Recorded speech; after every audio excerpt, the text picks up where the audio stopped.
This channel does not promote any violent, harmful, or illegal activities. All content provided by this channel is meant for an educational purpose only. Cancer Healer Center, a new beginning. রাজা সকাল থেকে এখনো পর্যন্ত সবথেকে বড় খবর, কার্তুজ কাণ্ডে গ্রেফতার আরো একজন। পাকড়াও করা হয়েছে তাকে চম্পাহাটি থেকে, অর্থাৎ গ্রেফতার বেড়ে 6। বিবাদীবাগে অস্ত্রের দোকানের আরো এক কর্মী গ্রেফতার। ধৃতের নাম শান্তনু সরকার। এ সম্পর্কে কি তথ্য পাচ্ছি আমরা?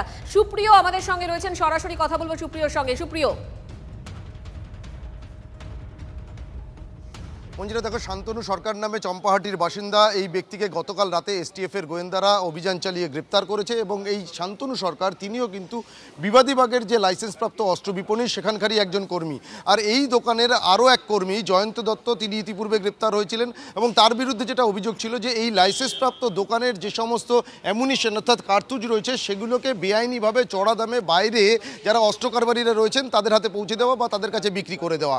আর এই জয়ন্ত দত্ত সহ গতকাল পর্যন্ত যে 5 জনকে গ্রেপ্তার করেছিল তদন্তকারীরা, তাদেরকে জিজ্ঞাসাবাদ করে এই শান্তনু সরকার ওই দোকানেরই কর্মী, তাকেও কিন্তু গতকাল রাতে গ্রেপ্তার করা হয়। আর এই শান্তনু দত্ত সম্পর্কে এখনো পর্যন্ত আমরা যেটা জানতে পারছি মঞ্জিরা, যে গতকাল ফারুক মল্লিক নামের বসিরহাটের বাসিন্দা এক ব্যক্তিকে গ্রেপ্তার করেছিল এসটিএফের গোয়েন্দারা। তার কাছ থেকে একটি দোনলা বন্দুক এবং বেশ কয়েক রাউন্ড কার্তুজ উদ্ধার হয়।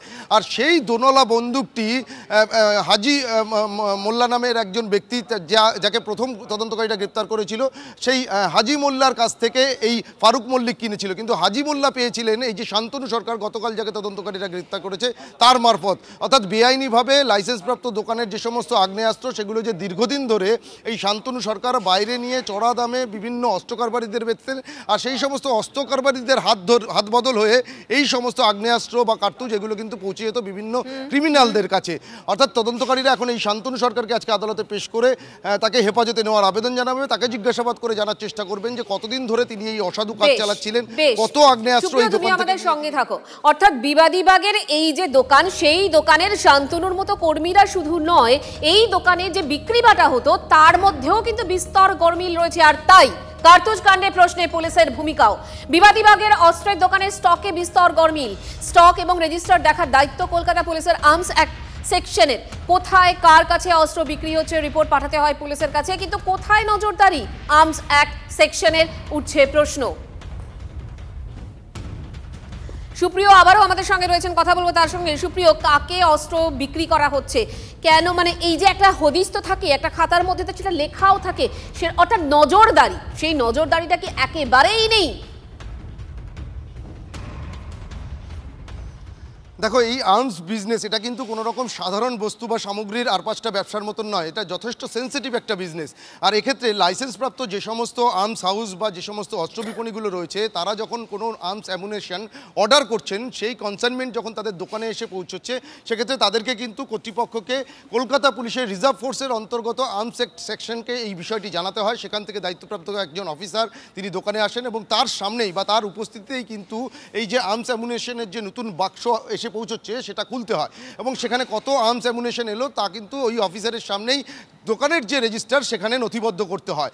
এমনকি পরবর্তীতে কত আর্মস অ্যামুনেশন বিক্রি হচ্ছে, কত স্টক থেকে যাচ্ছে, যেগুলো বিক্রি হচ্ছে কাদের কাছে বিক্রি হচ্ছে, তার একটা ক্লোজার রিপোর্ট বা একটা বিস্তারিত রিপোর্ট কিন্তু এই সংশ্লিষ্ট যে বিভাগ বা আর্মস অ্যাক্ট সেকশনকে পাঠাতে হয় কর্তৃপক্ষের তরফ থেকে। এবং প্রতি মাসে, যেটা আমরা সূত্র মারফত জানতে পারছি, প্রতি মাসে এই আর্মস অ্যাক্ট সেকশনের একজন দায়িত্বপ্রাপ্ত অফিসার তিনি সশরীরে ওই লাইসেন্সপ্রাপ্ত দোকানে ভিজিট করবেন এবং তাকে যে তাদের ডিপার্টমেন্টে যে দোকানের তরফ থেকে রিপোর্ট পাঠানো হয়েছিল সেই রিপোর্টের সঙ্গে বাস্তবের স্টকের কতটা মিল আছে বা বাস্তবে দোকানে কত স্টক রয়েছে, যা বিক্রি হয়েছে, যা বলা হচ্ছে সেটা সবটা ঠিকঠাক আছে কিনা সেটাও কিন্তু মিলিয়ে দেখার দায়িত্ব।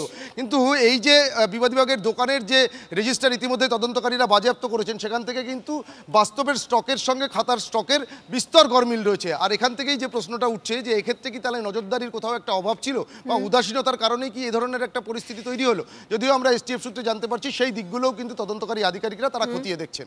মঞ্জিরা, স্টক রেজিস্টারে গরমিল, এই বিষয়টা আমাদের সঙ্গে কিন্তু প্রথমেই কথা বলেছিলেন সত্যজিৎ বন্দ্যোপাধ্যায়, প্রাক্তন ডেপুটি কমিশনার। আজ এই মুহূর্তে তিনি আবারও আমাদের সঙ্গে রয়েছেন। সত্যজিৎ বাবু, এবার কি বলবেন? আপনার কথাই তো মিলে গেল। দেখুন, আগে একটা কথা বলা দরকার আছে যে এই যে আর্মস অ্যান্ড অ্যামুনিশন গুলো যে আলটিমেটলি একদিন না একদিন ধরা পড়বে, এটা কিন্তু কনফার্ম ছিল। কারণটা হচ্ছে যারা এগুলো হাত বদল করে বিক্রি করছে তারা খুব চড়া দামে অনেক বেশি দামে বিক্রি হচ্ছে। একটা গুলি, একটা অ্যামুনিশন, একটা কার্তুজ মানে হচ্ছে একটা লাইফ, একটা জীবন, এটা মাথায় রাখতে হবে। সুতরাং তারা কিন্তু বেসিক্যালি জীবনটা নিয়েই খেলেছে। যেই ছেলেটা বিক্রি করেছে, এদেরকে ক্রিমিনাল কনস্পিরেসি যেটা ষড়যন্ত্র যে মামলা, সেই মামলার মধ্যে এবং নন ভেলেবল সেকশন দিয়ে এদেরকে দ্রুত চার্জশিটের মধ্যে আনতে হবে। এবং আরো বেশি এদের কাছ থেকে এদের যে হোয়াটসঅ্যাপ চ্যাট, এটা একটা নতুন লাইন বলছি আপনাকে, হোয়াটসঅ্যাপ চ্যাট যেটা আছে, তাদের যে টেলিফোন, যে কটা টেলিফোন আছে সেই টেলিফোন গুলোর থেকে বার করতে হবে যে কার কার সাথে এদের যোগাযোগ আছে, তারা কারা এবং তাদের কতদিনের সাথে তাদের যোগাযোগ, এই প্রত্যেকটা যাদের যাদের কাছে ফোন করেছে। সত্যজিৎ বাবু, তাহলে সেক্ষেত্রে এই নজরদারি করার কথা ছিল তো কলকাতা পুলিশের, তাহলে কি সেখানে কোথাও একটা গাফিলতি থেকে যাচ্ছে? দেখুন, অ্যাকচুয়ালি শুনুন, এই যে যেটা হয়েছে এটার রেজাল্টটা কিন্তু সুদূর প্রসারী হবে। এটা আমি আপনাকে কালকেও বলেছি, আজকে আবার বললাম। কেন সুদূর প্রসারী এটা আপনি জিজ্ঞাসা করলেন না, কারণটা বলে দিই। সুদূর প্রসারী কারণ হচ্ছে কলকাতা এবং পশ্চিমবঙ্গে যতগুলো আর্মস লাইসেন্সের দোকান আছে, প্রত্যেকটা দোকানের উপরে কিন্তু এখন নজরদারি 1000 গুণ পরিমাণে বাড়বে এবং প্রত্যেকটা জায়গায় কি কি গলতি আছে না আছে এবং প্রত্যেকটা জায়গায় সেগুলো বার করা হবে।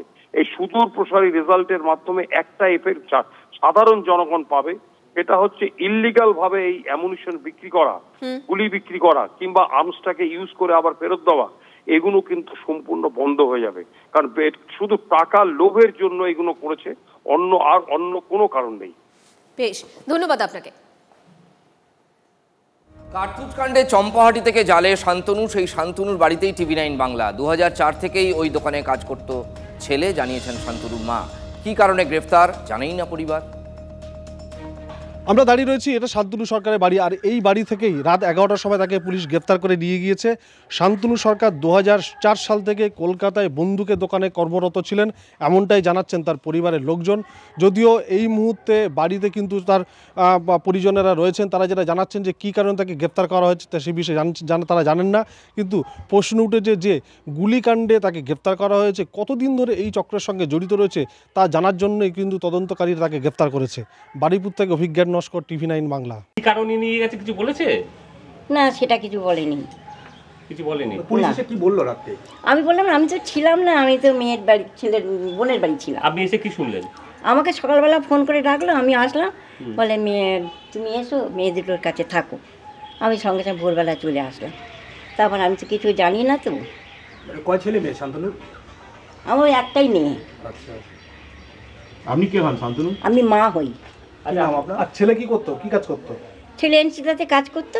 মানে কি, কোন দোকান ওটা? এনসিদা বন্দুকের দোকান। কত বছর কাজ করছিল ছেলে? 2004 থেকে।